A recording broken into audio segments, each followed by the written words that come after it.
당신, 제사상에 왜 생선구이가 안 보여? 조상님께 성의가 일이 없어서야 되겠어? 45년간 새벽 5시부터 혼자 준비했는데 생선 하나 빠졌다고 이렇게 소리까지 지를 일이에요? 제사가 장난이야? 이 여자야, 온 가족 앞에서 나를 개망신을 줘? 직접 굽든지 지지든지 이제 당신들 마음대로 하세요. 45년이나 했으면 됐지. 난 이제 더는 못하겠어요. 당신, 지금 제정신이야? 방금 들으신 이 대화 어떠셨나요? 가슴이 턱 막히는 것 같지 않으셨나요? 45년간 집안의 모든 제사를 혼자 도맡아온 68살 박선우님의 가슴 절절한 이야기입니다. 혹시 비슷한 경험 있으신가요? 새벽부터 밤늦게까지 혼자 제사 준비하는 어머니의 모습. 너무나 익숙해서 그 마음이 얼마나 골마 터지고 있었는지 우린 미처 몰랐던 것 같아요. 공감되신다면 구독과 좋아요, 알림 설정 부탁드려요. 여러분의 작은 관심이 이런 진솔한 이야기를 더 많은 분께 전할 수 있는 큰 힘이 됩니다. 45년 만에 내린 놀라운 결단. 과연 무엇이었을까요? 68살 박선우 씨가 온 가족 앞에서 외친 그 한마디가 모든 것을 바꿔놓았습니다. 끝까지 함께 해주실 거죠?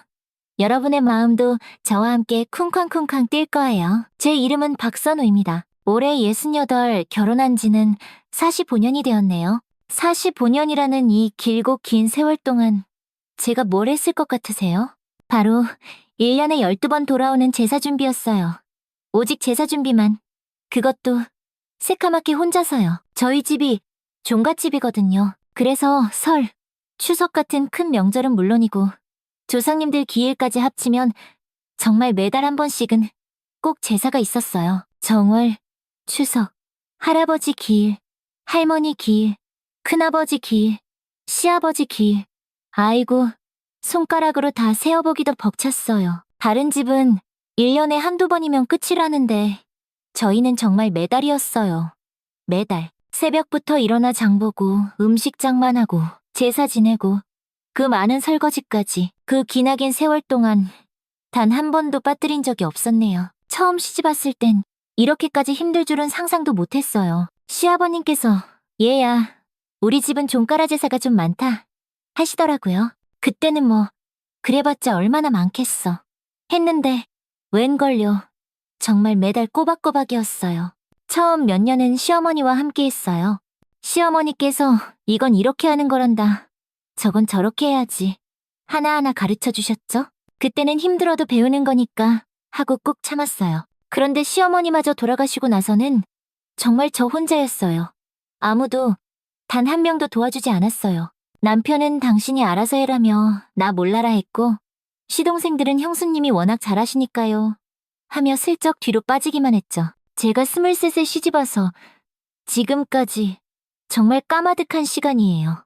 그 시간 동안 제가 뭘 했나 돌이켜보면 제사 준비가 제 인생의 전부였던 것 같아요. 명절만 다가오면 가슴이 쿵 하고 내려앉았어요. 보름 전부터 벌써부터 걱정이 태산이었거든요. 그렇게나 오랫동안 해왔지만 이제는 몸도 마음도 완전히 지쳐버렸는지 그저 부담스럽기만 해요. 이번 제사 때는 식구들이 몇 명이나 올까? 음식은 또 얼마나 만들어야 하나? 다들 와서 강 건너 불구경하듯 무심하겠지. 제사 준비만 시작되면 장보기부터 상차림까지 머릿속이 터질 듯 복잡해져요. 특히 추석이나 설 같은 큰 명절은 정말 전쟁터가 따로 없었어요. 제사 며칠 전부터 꼬박 준비를 시작해야 하거든요. 시장에 가서 산더미처럼 장을 보고 나무를 일일이 다듬고 고기를 재우고 전을 부치고 아이고 정말 눈코 뜰 새 없이 바빴어요. 제 마음 조금은 이해가 가시나요? 그런데 저희 가족들은 어땠을까요? 남편은 고생하네라는 따뜻한 말 한마디 없이 항상 자기만 바쁜 척 자기 일만 했어요. 종갓집이라고 조상님이 물려주신 땅뜨기 몇 마지기 있던 것도 남편이 사업한답시고 홀라당 다 팔아먹어서 이젠 허울만 좋은 종갓집이라 넉넉지 않은 살림에 제사상 차리는 경제적인 부담까지 전부 제 몫이었어요. 게다가 아들 민준이도 커갈수록 엄마가 하는 거잖아요. 라며 당연하게만 생각했지 거들떠보지도 않았어요. 가장 서러웠던 건 제가 얼마나 힘든지 아무도 알아주지 않는다는 거였어요. 제사가 끝나면 다들 수고하셨어요. 그 말 한마디 툭 던지고는 자기 집으로 쌩가버려요. 그 한마디로 제 45년의 고생이 전부 정리되는 거죠. 가끔 친구들 만나면 그렇게 부러울 수가 없었어요. 우린 1년에 2번만 하면 되는데 넌 정말 힘들겠다. 그 말을 들으면 정말이지 부러워서 눈물이 날 지경이었어요. 왜 나만 이렇게 살아야 하나. 원망도 많이 했어요. 하지만 참았어요. 그 긴 세월을 참고 또 참았어요. 이게 내 운명이겠지. 종갓집 며느리의 숙명이겠지. 하면서요. 그런데 이제는 정말 한계에 다다른 것 같아요. 어제는 제가 45년 만에 정말 처음으로 안 하겠다 라고 소리쳤어요. 그것도 온 가족이 다 모인 제사상 앞에서 말이에요. 지금 생각해도 제가 어떻게 그런 용기를 냈는지 신기할 따름이에요. 그동안 단 한 번도 큰 소리 한 번 못 내고 죽은 듯이 일만 조용히 했는데 그날은 정말 달랐어요. 그 긴 세월 꾹꾹 눌러담았던 감정이 마음속에서 부글부글 들끓고 있었나 봐요. 특히 제 며느리 서아를 보면서요. 이 아이만큼은 제가 겪은 이 지긋지긋한 고생을 물려주고 싶지 않았거든요. 우리 서아 공부도 잘했고 좋은 직장도 다니고 있는데 왜 우리 집에 시집와서 시어머니가 겪은 고생을 똑같이 되풀이해야 하나요? 더구나 제 아들 민준이보다도 시어머니 속마음을 더 잘 헤아려주는 착한 며느리였어요. 항상 고맙고 미안하게 생각하고 있었죠. 그래서 아주 조금씩 변화를 시도해보고 싶었어요. 아주 작은 변화라도 말이에요. 혹시나 가족들이 제 마음을 조금이라도 알아줄까 싶어서요. 하지만 현실은 제 기대와는 전혀 달랐어요. 오히려 더 심했죠. 어제 일어난 일이 결정타였어요. 제사상에 평소보다 음식 하나가 덜 올라갔다고 남편이 저에게 버럭소리를 질렀어요. 가족들이 전부 다 모인 그 자리에서 말이에요. 그 순간 저도 그동안 참았던 게 와르르 무너져 내리는 것 같았어요. 그날 새벽 5시 어김없이 알람이 울렸어요. 조용히 일어나 부엌으로 향했죠. 남편은 여전히 드르렁드르렁 코를 골며 자고 있었고요. 그 긴 세월을 같이 살면서 단 한 번도 새벽에 일어나 저를 도와준 적이 없어요. 신혼 때나 젊었을 적에는 그래도 혹시나 기대했었는데 이제는 완전히 포기했어요. 냉장고 문을 열고 어젯밤에 미리 재워둔 고기를 꺼냈어요. 갈비찜용 갈비, 불고기용 소고기, 전 부칠 것과 탕거리 하나하나 정성스럽게 준비해뒀죠. 그리고 새벽부터 나물을 다듬기 시작했어요. 도라지, 고사리, 시금치, 숙주나물. 각각 손질하는 방법이 다 달라서 하나하나 정성이 들어가는 고된 일이지요. 이제는 손목이 시큰거리고 아파요. 요즘 들어 부쩍 더 심해졌어요. 그 긴 세월 동안 똑같은 동작을 수없이 반복하다 보니 의사 선생님께서 손목 터널 증후군이 심하다고 하시더라고요. 병원에서는 절대 무리하지 마세요. 라고 하는데 무리하지 않을 수가 있어야 말이죠. 그리고 이젠 허리도 끊어질 것 같아요. 하루 종일 서서 요리하고 설거지하고 또 요리하고 앉을 틈이 없어요. 가끔 잠깐이라도 앉으려고 하면 귀신같이 또 할 일이 생겨요. 오전 8시쯤 되니까 아들 민준이한테서 전화가 왔어요. 엄마, 회사에 급한 일이 터져서 좀 늦을 것 같아요. 서아 씨만 먼저 보낼게요. 또 그 소리예요. 집안에 무슨 일만 있으면 듣는 똑같은 레퍼토리. 항상 회사 일이 급하대요. 가족보다 회사 일이 더 중요한가 봐요, 우리 아들은. 민준아, 그래도 내일이 추석인데. 엄마, 미안해요. 이해 좀 해주세요. 진짜 중요한 일이라서 그래요. 오후 6시, 직장에서 퇴근한 며느리 서아가 도착했어요. 이 아이를 보면 마음이 짠해요. 임신한 지 몇 개월 되지도 않았는데 제사 준비를 돕겠다고 출근복 입은 채로 헐레벌떡 달려왔어요. 어머니, 뭐 도와드릴 거 없어요? 서아야, 괜찮아. 거의 다 했어. 너는 좀 앉아서 쉬어. 이 아이가 입덧으로 꽤나 고생 중인데 음식 냄새만 맡아도 헛구역질을 하곤 해서 마음이 쓰였어요. 오래전 아들 민준이를 임신했을 때 저도 입덧이 너무 심해서 10달 내내 고생했던 기억이 아직도 생생해서 며느리는 푹 쉬라고 했죠. 그래도요, 어머니. 제가 뭐라도 도울게요. 정말 괜찮아. 서하는 몸 생각해야지. 오후 늦게 남편이 들어왔어요. 어딜 갔다 왔는지 술 냄새가 확 풍기더라고요. 아이고, 피곤하다. 좀 쉬어야겠어. 그리고는 그대로 방에 쏙 들어가 버렸어요. 제사 준비는 눈꽃만큼도 도울 생각이 없는 거죠. 여보, 이것 좀 도와줘요. 그런 건 당신이 하는 거잖아. 나는 제사만 잘 지내면 되는 거지. 집안일은 남자가 하는 게 아니라는 45년 동안 들어온 똑같은 말을 또 들었어요. 처음에는 그런가 보다 했어요. 돌아가신 시아버님도 그러셨으니까. 이 집안 분위기가 원래 이런가 보다 생각하고 묵묵히 일만 했죠. 하지만 이제는 세상이 달라졌잖아요. 왜 제사를 지내는 건 남자들이고 준비는 전부 여자가 도맡아 해야 하는 거죠? 왜 하루 종일 허리가 휘도록 준비한 제사상 앞에서 절을 올리는 건 남자들 뿐이고 여자들은 그저 뒤에서 숨죽이고 서 있어야만 하는 건가요? 오후 4시, 민준이 삼촌, 그러니까 시동생한테서 전화가 왔어요. 형수님, 저희 좀 늦을 것 같아요. 애들 학원 끝나면 챙겨서 다 같이 갈게요. 또 핑계예요. 제사 때마다 들어온 똑같은 핑계들. 바쁘다 멀다 애들 때문에 온갖 핑계를 다 대요. 오후 7시가 다 되어서야 가족들이 슬금슬금 모이기 시작했어요. 아들 민준이도 그제야 왔고요. 회사 일이 그렇게 급했다면서 얼굴에는 술 기운이 살짝 돌아 보였어요. 시누이, 시동생, 동서들도 하나둘씩 도착했어요. 그것도 모두 빈손으로요. 집안 대소사나 행사가 있을 때 식구들이 모이면 어느 누구 하나 뭐 하나 들고 온 적이 없어요. 제사상에 올릴 과일 한 쪽, 하다못해 음료수 한 병 사온 적이 없어요. 삼삼오오 모여서 맛있게 밥만 먹고 나서 겨우 한다는 소리가 형수님 고생 많으셨어요. 언니 고생 많으셨어요.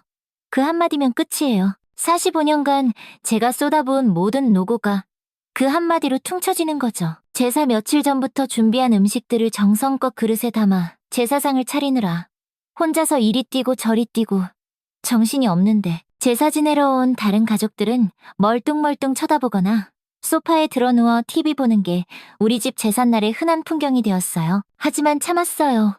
아주 오랜 세월 늘 그렇게 해온 일이니까요. 그런데 바로 그때였어요. 남편이 제사상을 쓱 훑어보더니 갑자기 버럭 화를 내기 시작했어요. 당신 제사상에 왜 생선구이가 안 보여? 조상님께 성의가 일이 없어서야 되겠어? 남편의 고함 소리가 거실 전체에 쩌렁쩌렁 울렸어요. 가족들이 모두 저를 쳐다봤어요. 제가 무슨 큰 죄라도 지은 것처럼요. 생선구이. 맞아요. 평소보다 하나 덜 만들었어요. 아주 작은 변화를 시도해보고 싶어서요. 새벽 5시부터 혼자 준비해왔는데 음식 한 가지 빠뜨렸다고 이렇게 온 식구 앞에서 화까지 낼 필요 있어요? 제 목소리가 바들바들 떨리고 있었어요. 하지만 말을 멈출 수가 없었어요. 제사가 장난이야? 온 가족 앞에서 나를 개망신을 줘? 망신이라고요? 나는 새벽부터 밤까지 뼈 빠지게 혼자 준비한 제사인데 음식 하나 빠졌다고 망신이라는 말이에요? 제 목소리가 점점 더 떨렸지만 멈추지 않았어요. 그동안 목구멍까지 차올랐다 삼켰던 모든 말들이 용암처럼 쏟아져 나왔어요. 당신은 지금껏 제사 때 뭘 했는데요? 절 몇 번 넙죽 올리고 나면 끝이잖아요. 그게 다잖아요. 장 보는 것도, 음식 만드는 것도, 산더미 같은 설거지를 하는 것도, 새벽에 일어나서 나물 다듬는 것도, 하루 종일 서서 허리 한번 못 펴고 요리하는 것 전부 다 제가 했어요. 시동생과 시누이가 웅성거리기 시작했어요. 어머, 형님이 왜 저러신데? 오늘 좀 너무하시는 거 아니야? 하는 수근거림이 들려왔어요. 마치 제가 큰 잘못이라도 저지른 것처럼 말이에요. 그런데 정말 기가 막히고 코가 막힌 건 바로 그 다음이었어요. 시누이 은주가 대뜸 끼어들었어요. 언니, 그래도 이건 너무하잖아요. 제사상에 음식이 빠지면 어떡해요? 우리 아버님이 얼마나 서운해하시겠어요? 저는 그 순간 정말 뒤로 넘어갈 뻔했어요. 단 한 번도 제사 준비에 손가락 하나 까딱 안 하고 올 때마다 모여서 이야기꽃만 피우던 사람이 음식 한 가지 빠졌다고 저를 나무라는 거예요.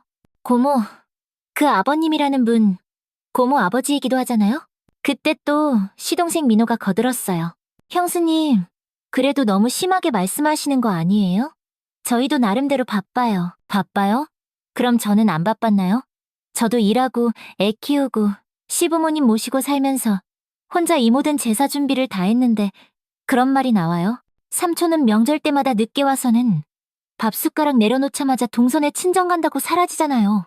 우리 집엔 얼굴 비추기도 힘들어하면서 무슨 바쁘다는 소리만 그렇게 해요. 그런데 저를 더 화나게 만든 건 바로 제 아들 민준이의 반응이었어요. 제가 금지옥엽 길러낸 아들이 제 뱃속에서 나온 아들이 한다는 말이 엄마, 그래도 아빠가 화내실만 해요. 제사는 정성이 중요한 거잖아요. 정성? 정성이라고? 새벽 5시부터 일어나 시장 가서 장 보고 하나하나 정성스럽게 음식을 만드는 게 정성이 아니라는 말이니? 그 긴 세월 단 하루도 빠짐없이 제사를 모신 게 정성이 아니라는 말이야? 그 순간 정말 온몸이 부들부들 떨렸어요. 분노로, 억울함으로, 서러움으로. 이 사람들이 정말 내 가족이 맞나 싶었어요. 민준아, 너는 내 아들이잖아. 내 엄마가 얼마나 힘들었는지 정말 모르겠어? 민준이 너, 단 한 번이라도 엄마한테 힘드시죠? 엄마, 저희가 도와드릴게요. 그런 말 해본 적 있니? 민준이가 당황하는 게 눈에 보였어요. 그저 엄마니까 당연히 하는 일이라고 생각했겠죠. 민준아, 너도 회사 일 바쁘다고 늦게 와서 밥만 낼름 먹고 가잖아. 그때 남편이 정말 불같이 화를 내더라고요. 얼굴이 시뻘개져서는 소리쳤어요. 그만 못해. 제사 지내는 신성한 날에 무슨 망발이 일이 많아. 여편네가 조상님 앞에서 이게 무슨 추태야. 조상님 앞에서요? 조상님이라는 분들도 다 사람이었잖아요. 그때 며느리 서아가 조용히 제 곁으로 다가왔어요. 이 집에서 이 아이만이 제 마음을 알아주는 것 같았어요. 어머님, 괜찮으세요? 너무 노여워 마세요. 서아의 걱정스러운 눈빛을 보니까 오히려 더 화가 치밀어 올랐어요. 이 착한 아이까지 나 때문에 걱정하게 만들고 싶지 않았거든요. 서아야, 미안하다. 이런 모습 보여서. 그런데 서아야, 이거 하나는 꼭 기억해. 너만큼은 절대 이런 고생 안 시키고 싶어. 내가 지금 이렇게 하는 이유가 바로 너 때문이야. 그 말을 듣자 남편이 더 길길이 날뛰었어요. 서아는 우리 집 며느리로서 당연히 해야 할 일이야? 시집온 며느리가 시댁제사 돕는 게 당연한 거 아니야? 당연한 게 대체 뭔데요? 왜 여자라서, 왜 며느리라서 당연히 해야 하냐고요. 그런 건 원래 여자가 하는 거야. 예부터 내려온 전통이라고. 지금이 어느 시대인데 아직도 여자라서, 남자라서 그런 얘기를 하는 거예요. 세상이 바뀌었어요. 이제는 남녀가 같이 해야 하는 시대라고요. 시대가 바뀌어도 예의는 지켜야지.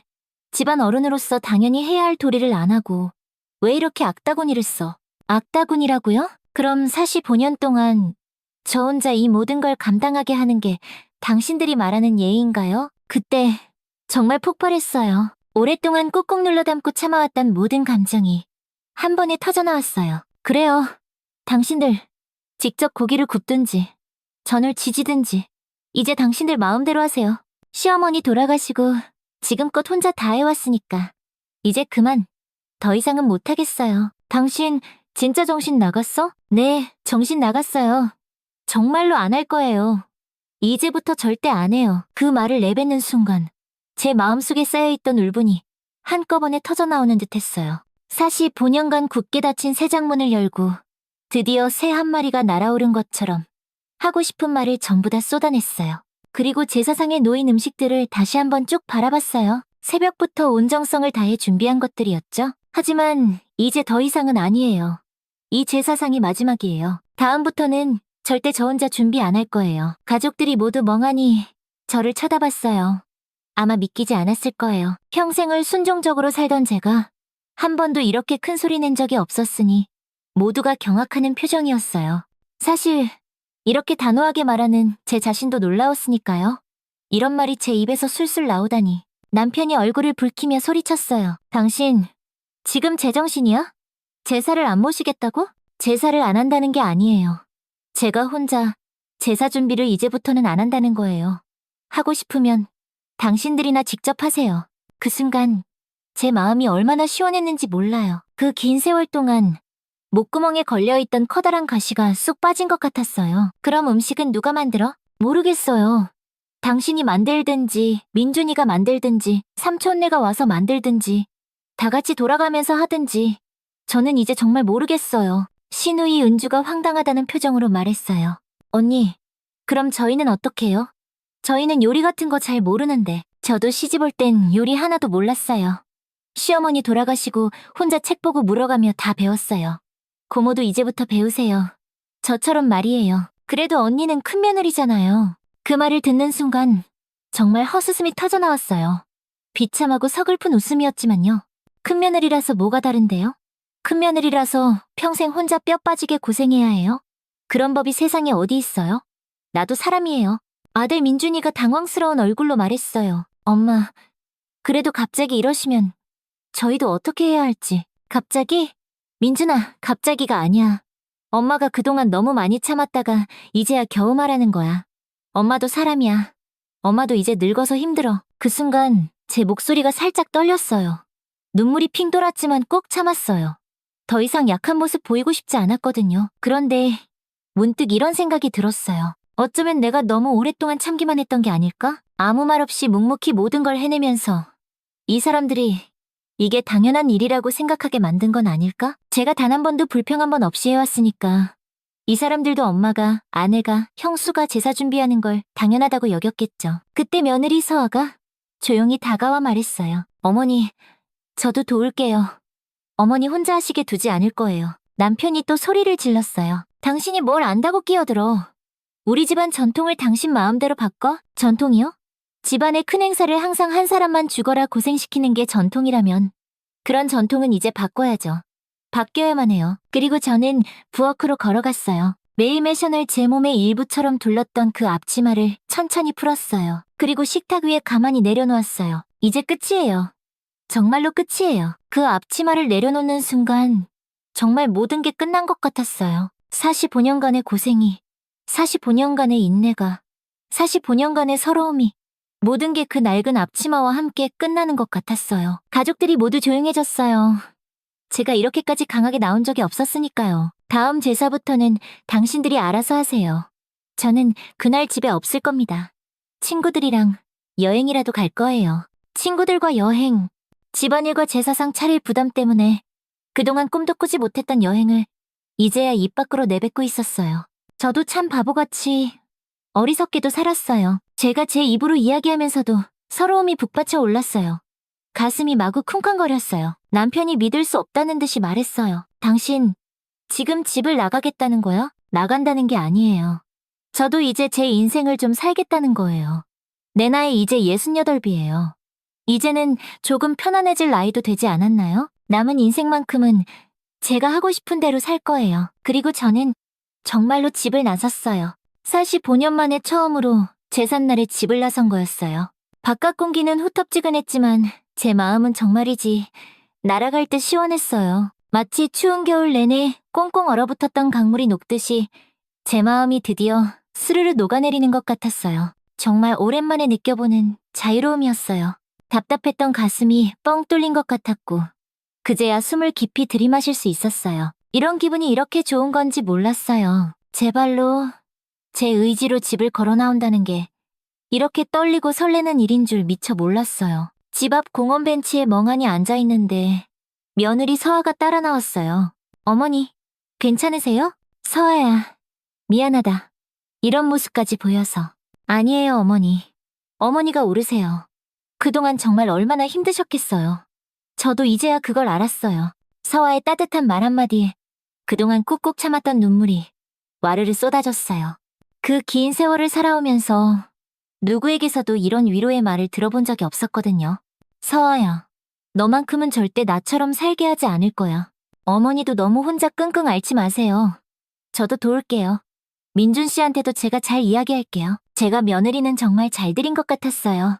이 세상에 유일하게 내 편인 것 같은 며느리니까요. 집에서는 아직도 서로 옹성거리고 있겠죠. 아마 제가 없어진 지금 누가 저 많은 설거지를 할지, 누가 어질러진 상을 정리할지 서로 미루고 있을 것이 분명해요. 하지만 이제 더는 제 문제가 아니에요. 45년간 저 혼자 다 해왔으니까 이제는 그들이 해야 할 차례예요. 핸드폰이 시끄럽게 울렸어요.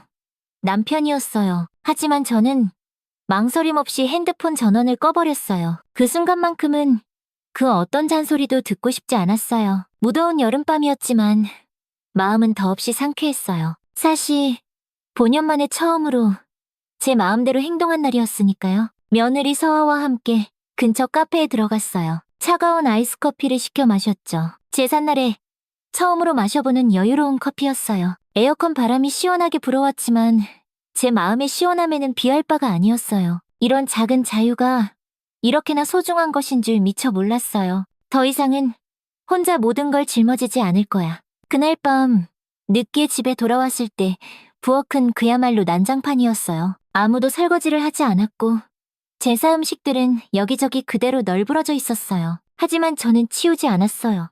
시집와서 처음으로 제사 뒷정리를 하지 않은 밤이었어요. 다음 날 아침 남편이 조심스럽게 말을 걸어왔어요. 여보, 어제는 당신이 좀 심하지 않았나? 아니요, 어제가 진짜 제 마음이었어요. 앞으로도 제사 준비는 다 같이 해야 해요. 저 혼자는 절대 안 할 거예요. 그 말을 할 때 제 목소리에는 전에는 단 한 번도 느껴보지 못했던 확신이 담겨 있었어요. 그 후로 몇 개월이 지났어요. 처음에는 다들 어색해하고 힘들어했지만 이제는 조금씩 바뀌고 있어요. 아직 완전히 바뀐 것은 아니지만 예전처럼 저 혼자 모든 걸 준비하지는 않아요. 남편은 여전히 투덜거리긴 하지만 가끔은 장 보러 갈 때 무거운 짐을 들어주기도 하고 여기저기 같이 따라다녀 주기도 해요. 아직은 많이 어색해하지만요. 처음에는 아이고 이걸 어떻게 다 들고 다녀 라며 투덜대기만 했는데 차차 나아지고 있어요. 아들 민준이도 제사 전날에는 일찍 퇴근해서 와서는 이것저것 도우려고 애를 써요. 처음에는 뭘 해야 할지 몰라 우왕좌왕하더니 이제는 제법 남을 다듬는 솜씨가 늘었어요. 시누이는 글쎄요. 아직은 잘 모르겠어요. 하지만 예전처럼 큰 며느리가 당연히 해야지. 같은 말은 절대 안 해요. 오히려 조심스럽게 언니 뭐 도울 일 없어요 라고 물어보기도 한답니다. 무엇보다 좋은 건 제 며느리 서아가 제가 겪었던 그 끔찍한 고생을 하지 않게 되었다는 거예요. 이 아이는 이제 제사 준비를 부담스러워하지 않아요. 어머니 덕분에 저희 부담이 정말 많이 줄었어요. 어머니께서 용기 내서 바꿔주신 거예요. 요즘 젊은 세대 며느리답지 않게 어쩜 이렇게 속 깊은 아이가 우리 집에 들어왔는지 정말 다행이라고 생각해요. 지난 추석 때는 정말 달랐어요. 가족들이 모두 나서서 팔을 걷어붙이고 도와줬어요. 남편은 장보기 심부름을 도맡아 하고 민준이는 나물을 다듬고 시누이와 동서들도 각자 음식 하나씩은 꼭 만들어서 가져왔어요. 저는 그 모습을 보면서 그래, 이래야 가족이지 하는 생각이 들었어요. 제사는 한 사람이 희생해서 치르는 게 아니라 가족 모두가 함께 마음을 모아 지내는 거라는 걸 45년 만에 처음으로 느끼는 듯 했어요. 68. 처음으로 제 목소리를 냈죠? 많이 늦었죠? 하지만 저는 후회하지 않아요. 이제라도 다 같이 함께하게 되었으니까요. 요즘 저는 그전부터 그렇게 배우고 싶었던 서예를 배우고 있어요. 평생 집안일과 제사 준비로 쉴 틈 없었던 제 손으로 이제는 아름다운 글씨를 쓰고 있답니다. 지난주에는 친구들과 제주도 여행도 다녀왔어요. 그동안 마음의 여유가 없어서 단 한 번도 떠나지 못했던 여행이었는데 정말 꿈만 같았어요. 지난달에는 며느리 서아가 건강하고 예쁜 아들을 낳았어요. 제 첫 손주가 태어난 거죠. 그 아이를 품에 안고 생각했어요. 이 아이가 자랄 때는 온 가족이 함께 웃으며 제사를 준비하는 모습을 보고 자라겠구나.